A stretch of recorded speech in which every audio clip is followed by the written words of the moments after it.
தமிழ்நாட்டில் தொடர்ந்து நெல் சாகுபடி செய்யப்படும் நிலங்களில் ஏற்படும் ஊட்டச்சத்து குறைபாட்டை நிவர்த்தி செய்து மண்ணின் வளத்தை மேம்படுத்திடவும் மகசூலை பெருக்கிடவும் நெற்பயிருக்கு துத்தநாக சல்பேட் ஜிப்சம் உரங்கள் மொத்தமாக 4 லட்சம் ஏக்கர் பரப்பிற்கு 9 கோடி ரூபாய் நிதி ஒதுக்கீட்டில் விநியோகிக்கப்படும். நெற்பயிர் நுண்ணூட்ட உரக்கலவை பயன்பாட்டை ஊக்குவிக்கும் திட்டமானது 2 லட்சம் ஏக்கர் பரப்பில் 3 கோடி ரூபாய் நிதி ஒதுக்கீடு செய்யப்படும்.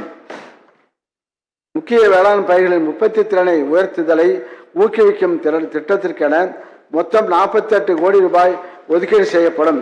ஒரு கிராமம் ஒரு பயிர் செயல் விளக்கம்.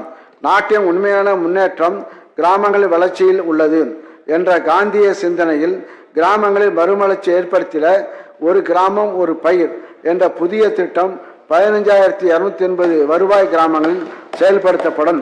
இத்திட்டத்தில் ஒரு கிராமத்துக்கு ஒரு பயிர் என்ற 5 முதல் 10 ஏக்கர் பரப்பில் நெல், சோளம், மக்காச்சோளம், கம்பு, குதிரவாளி, கேழ்வரகு, துவரை, உளுந்து, பச்சைப்பயிறு, நிலக்கடலை, எள், சூரியகாந்தி, பருத்தி, கம்பு போன்ற முக்கிய பயிர்களுக்கான நிலம் தயாரிப்பு, உயர் விளைச்சல் ரகங்களை பயன்படுத்துதல், விதை நேர்த்தி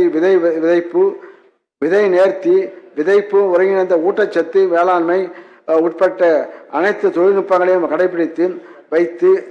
கடைபிடிக்க வைத்து செயல் விளக்கங்கள் மேற்கொண்டு அதன் வாயிலாக விவசாயிகளே ஒரு விழிப்புணர்வு ஏற்படுத்தப்படும். மேலும் நன்மை செய்யும் பூச்சிகளை தெரிந்து கொள்ளவும் தீமை செய்யும் பூச்சிகளை தெரிந்து கொள்ளவும் ஏதுவாக நிரந்தர பூச்சி கண்காணிப்பு திடல்கள் வயல்களில் அமைக்கப்பட்டு உரிய பயிர் பாதுகாப்பு நடவடிக்கைகள் விவசாயிகளுக்கு பரிந்துரைக்கப்படும். தமிழ்நாடு சிறுதானிய இயக்கம்.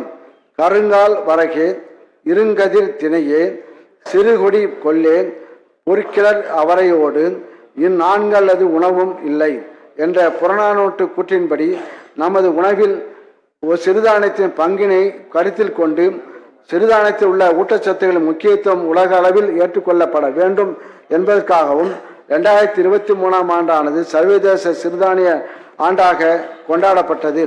ஊட்டச்சத்து மிகுந்த சோளம், கம்பு, கேழ்வரகு போன்ற சிறுதானியங்கள் வரகு, பனிவரகு, குதிரவாளி, சாமை, திணை போன்ற குறுதானியங்கள் ஆகியவற்றின் சாகுபடி பரப்பு உற்பத்தி திறனை அதிகரிக்கும் நோக்கத்தில் தமிழ்நாடு அரசால் 25 மாவட்டங்களை கொண்டு ஏற்கனவே 2 சிறுதானிய மண்டலங்கள் உருவாக்கப்பட்டுள்ளன.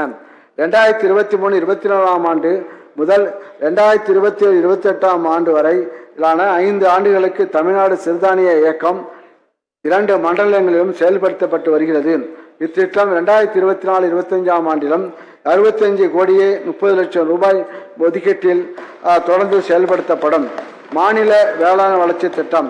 வேளாண்மை உயர் வளர்ச்சி பாதையில் கொண்டு செல்ல முனைப்புடன் செயல்படும் தமிழ்நாடு அரசு விவசாயிகளின் தேவைகளை பல்வேறு கருத்து கேட்பு கூட்டங்கள் மூலம் கேட்டு அவற்றை கூடிய மட்டும் செயல்படுத்துவதற்கான உகந்த திட்டங்களை உருவாக்குவதோடு வேளாண்மையில் ஒட்டுமொத்த வளர்ச்சியை அதிகரிக்கக்கூடிய உத்திகளை செயல்படுத்தும் விதமாக மாநில வேளாண் வளர்ச்சி திட்டம் 2022-23ஆம் ஆண்டிலிருந்து செயல்படுத்தப்படுகிறது.